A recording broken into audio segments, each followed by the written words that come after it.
In today's video, we're diving into one of the most bone-chilling true crime stories you'll ever hear. This is the kind of case that twists your mind, shatters your trust, and leaves you questioning everything you thought you knew about human nature. The bad parts of the world are always there for us to see. There are times when people hurt others in ways that are hard to understand. Some things in life are sad, but we can't avoid them. The quiet town of Troop, Texas, was getting ready for another peaceful night on August 5th, 2002. People sat on their porches and the lights flickered. Nothing seemed strange, but something terrible was going on in the house of the nearby Methodist church. The quiet was broken by a frantic knock on the door of a neighbor. Pastor Mike Tabb was standing there with his two young children in his arms. He had a pale face and shaking hands. He was short of breath and his voice was hoarse. Something was very wrong. After a few minutes, the cops showed up. What the police found inside the house shocked even the most experienced ones. There were broken picture frames, furniture that was lying on its side, and signs of a fight all over the bedroom. Marla Tabb was lying still on the floor in the middle of it all. As the police looked deeper, they found that something didn't seem right. At first, it looked like a botched home attack. The kind husband, the well-liked preacher, and the quiet town didn't fit with what had happened. What really happened that night, and who was to blame. Before we continue, I'd love to know, where are you tuning in from? Whether you're watching from home, work, or on the go, drop your city or country in the comments below. It's always amazing to see how far these stories reach. And if you're enjoying this deep dive into true crime, don't forget to like, subscribe, and turn on the notification bell so you don't miss what's coming next. Now let's get back into the case. Marla Tabb was born in Beaumont, Texas, on April 25, 1967. The name of her sister is still unknown. She was one of Jim's two kids. In that time, it was normal for her mother to take care of the kids and run the household, while Jim worked hard to provide for the family financially as a devoted father. The fact that their girls, Melanie and Marla, grew up in a house full of music and art had a big impact on what they liked. From a very young age, Marla had a strong desire to learn how to play music better. She became active in the Methodist Church when she was 11 years old, which shows that she fully accepted her Christian faith. The church's social outreach projects were very important to her. They brought God's message to different areas and encouraged people to grow in their faith. During this time, people started to notice how great her singing was. With either a piano or a guitar in the background, her music moved a lot of people. In addition to her skills, Marla was stunningly beautiful and had a warm nature that made everyone who met her remember her. Friends said she was honest and kind, and that she made strong bonds with people and kept them even though they lived far away. People looked up to her, and she never found herself with or around people or situations that were bad for her. Her folks saw how much she loved music and encouraged her to go to school for it. They sent her to a well-known private university in Texas, where she did well and learned more about her craft. Marla stayed true to her faith and used her singing skills to help the church. In the end, she was in charge of music and youth ministry, and her powerful soprano singing led worship. For 3 years, she was very important in planning the church's musical shows all over Texas. Because Marla grew up in a home where faith ruled every part of life, she had always wanted to start her own family based on love and devotion to God. When she met Mike Tabb, this dream began to come true. Eleanor and Harold Tabb had Mike on July 7, 1961 in Texas. Being raised with his two brothers, Jeff and Danny, in a very religious Methodist home was important to him. Mike's family thought it was a great idea for him to give his life to service. Mike was sent to work as a chaplain at a military camp in North Carolina after finishing school at a Methodist Christian school. At the same time, Marla kept working hard at her church, and they often ran into each other. He preached the talks, and she led the worship music. Over time, they became close friends because they respected each other and believed the same things. Soon, this connection grew into a friendship based on love and respect. Over time, Mike and Marla fell more and more in love with each other. After being together for a few months, he went to see her folks to ask for her hand in marriage. After getting their permission, he gave Marla an engagement ring, which was the first step on the path to marriage. They said they would love, respect, and support each other, no matter what, in a Methodist church in 1998. Their faith guided them as they made their promise. Marla and Mike got married when they were 31 and 37 years old, respectively. They settled down at the military camp where Mike continued to work as a preacher. People quickly learned that Mike was a powerful speaker who could change the minds of even the most skeptical people. There's no doubt that his preaching moved people to turn to God. A lot of people saw him as a dedicated follower of Christ who was determined to share the gospel. Marla, whose name is now Marla Tabb, joined him in ministry and has been with him ever since. While she was aware of the duties that came with the job, she gave her all to support him and their goal. After being married for 2 years, Marla got the happy news that she was going to have their first child.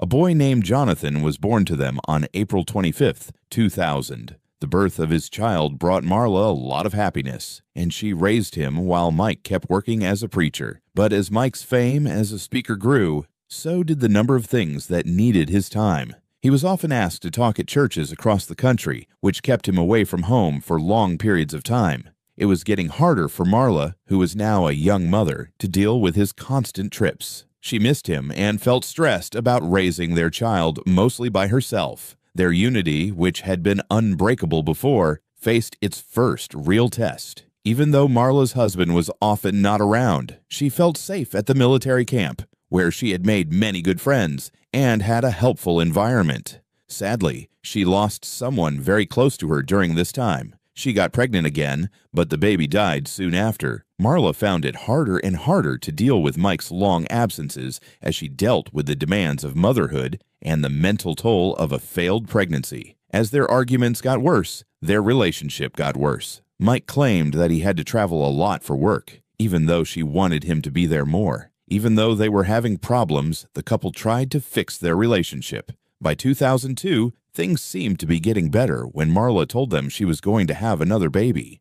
The news made them feel better for a short time, but their happiness didn't last. Mike got the news that he was being released from the military and sent to work at a Methodist church in the private world. He was quickly moved to Troop, a small farming town in Texas with only 1,900 people. This gave him little time to adjust to the sudden change. There was no better time for it. Marla was almost done with her pregnancy and taking care of their 2-year-old son. They had to make a quick move. Even though she didn't want to, the change had to happen fast. It was a big deal for the close-knit town when the new pastor and his family moved in. The women of the church knew that Marla was very pregnant, so they cleaned and prepared the house for the family to come. But Marla had a hard time adjusting because of all the recent chaos. People in the community thought she was distant and hard to reach because she didn't show gratitude in the way they thought she should have. There were a lot of problems getting used to normal life. It changed from being built like the military ministry to being like a small town.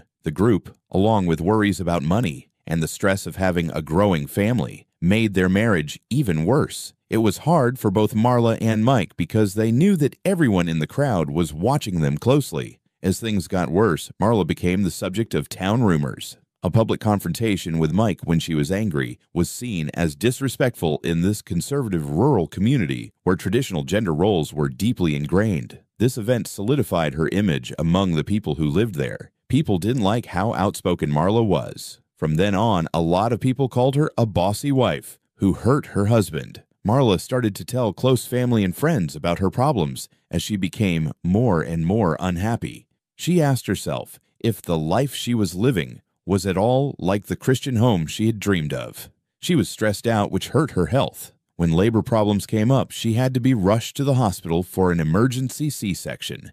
She gave birth to a boy on July 25, 2002. Jonathan, who is 2 years old now, was thrilled to have a little brother to take care of. It took some time for Marla to get better, and once she did, she tried to get back in touch with people in the community and returned to her job as the pastor's wife. She never really got used to her new home, though. The problems of the past few months had left deep scars, and the stress in her marriage kept getting worse, which made the atmosphere at home worse. Like any other pair going through a hard time, they could have worked out their differences or decided to split up without fighting. What happened next, though, destroyed any chance of a settlement in the saddest way possible. During the night of August 5, 2002, emergency dispatch sent a frantic 911 call to the cops. The caller was a Tabb family neighbor who said Pastor Mike had come to their door in trouble, bringing his 2 young children and pleading for help. His wife had been badly hurt and wasn't responding. Firefighters and sheriff's officers were among the first people to arrive at the parsonage. The scene they were about to see was terrible. Marla was found in her bedroom, still wearing her pajamas. She had only been pregnant for 6 weeks. What they saw was so violent that it scared even the most experienced police officers. The crime scene was a mess. Broken picture frames, spilt furniture, and a lot of other things lying around showed that there had been a fight. As soon as they arrived, investigators started gathering evidence while others talked to Mike about what happened that night. He said that when he got home, the front door was open and his wife was lying on the floor, not moving. As soon as he saw that there was no pulse, he ran to the kids' room, grabbed both boys, and ran to the neighbor's house to get help. Marla's body was taken to the mortuary to be examined by a doctor. At first, things looked bad. Her face was badly scarred and her jaw was broken. It looked like the deadly injury was a hard blow to the head. As police tried to figure out what the murder weapon was, Mike's statement stood out. He thought that his wife had been hit with a baseball bat without being asked, which made me suspicious right away, since the police hadn't yet determined the cause of death. Detectives looked into a number of possible cases, first thinking that there might have been an attempted home raid gone wrong. This idea was quickly thrown out, though, because the house didn't have anything valuable stolen. There was also the chance of a crime of passion, but there was no clear suspect. Investigators didn't rule out any options. That night, Mike was told to take his kids somewhere safe, and their paternal grandparents took care of them for the night. Law enforcement then asked to look at his clothes and shoes and asked him where he had been earlier that evening. Afterwards, his parents revealed that he had indeed taken his 2-year-old son to live with them. A town where murders were almost unheard of had not had a known murder in 5 years, and word of Marla's brutal death spread quickly. The attack shocked everyone in the community, and many people felt sorry for Mike, who had to raise 2 young children by himself. When the preliminary autopsy report came out, it proved that Marla had died from a blow to the head. Her jaw was broken in several places, which is another sign of how violent the attack was. At Marla's small funeral, another preacher spoke about how devoted she was to God and how her faith never wavered. For those who loved her, her death was a terrible loss, but the sermon saw it as a way to get to ultimate peace. People at the services were greatly moved by Mike's obvious grief throughout the whole thing. At the same time, detectives kept talking to people who knew Marla to try to find any clues that could help solve the case. When they talked to Melanie, they made progress. Even though she was crying, she told him that her sister had told her about her troubled marriage just a few weeks before she died. There was a surprising surprise for Marla. A flyer for an exotic dance club was hidden in Mike's trousers pocket. When she asked him about it, he said it belonged to a member of the church whose family he had been counseling, but Marla wasn't sure. She found a troubling trend as she dug deeper. Mike often took trips for church-related reasons, but they weren't for ministry work like he said they were. Instead, they were times to live a secret life that went against everything he taught. Investigators followed this tip and found 2 different P.O. boxes, one in Troop and one in North Carolina, where the couple used to live. With these secret lockers, Mike could hide his double life from his family. In order to get solid proof for their idea that Marla was killed because she planned to divorce Mike and make his lie public, the police put him under secret surveillance. They thought he would soon show what kind of person he really was, and they were right. There were many times when Mike was seen drinking a lot in illegal places like escort services and strip clubs. A few days after Marla's funeral, he was seen going into a private club that is known for having famous people as members. Investigators kept looking into the case, and eventually they found what they thought was the murder weapon. Although the crime scene had been cleaned up very well, an important detail had been missed. A big wooden table was missing one of its legs. Luminol tests for forensics showed that Marla's blood was found in Mike's car's trunk and on his shoes, even on the laces. As soon as police had this solid proof, they worked quickly with the district attorney's office to get an arrest warrant. The quiet town of Troop was once again shook when news came out that their respected Methodist minister had been arrested as the main suspect in the murder of his wife.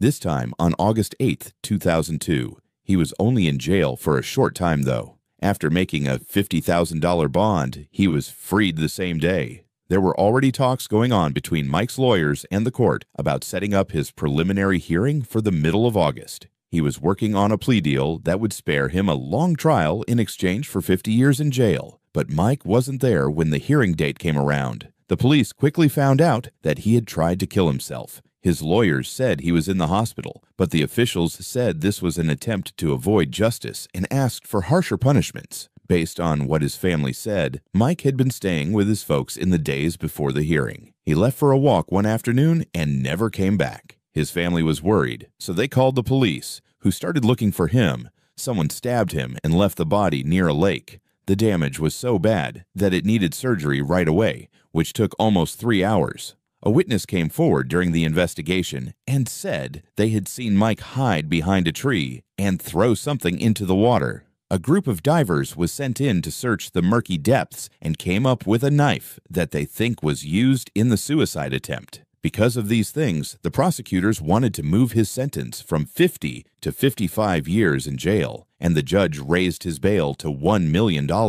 Mike went to district court on September 29, 2003, and officially accepted the prosecution's plea deal. He didn't show any emotion. Reporters asked his lawyer why they didn't go to a full trial because it would have brought up painful facts that neither Marla's nor Mike's families wanted to be known. The lawyer agreed that Mike had killed Marla, but he said that the exact reason would still be unknown. Apparently, Mike's main goal was to keep his kids from ever hearing the sad news about their mother's death. But that hope turned out to be useless. The case got a lot of attention from the media, and it became hard to hide the terrible details of Marla's death.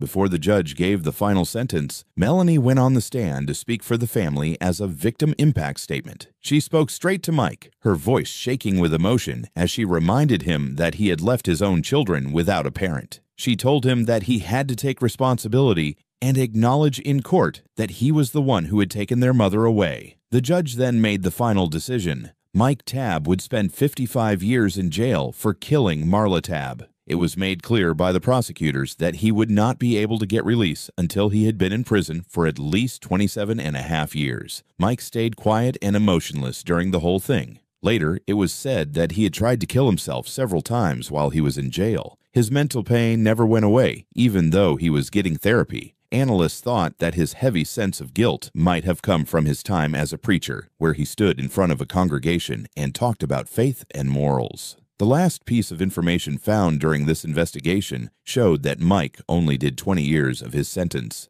His name is on a headstone in a Texas graveyard, but it doesn't say what year he died. He died in 2023. There was no formal statement about the cause. In a strange twist, his family wrote that Marla was his wife on his memorial papers. His tombstone said, "Loving son."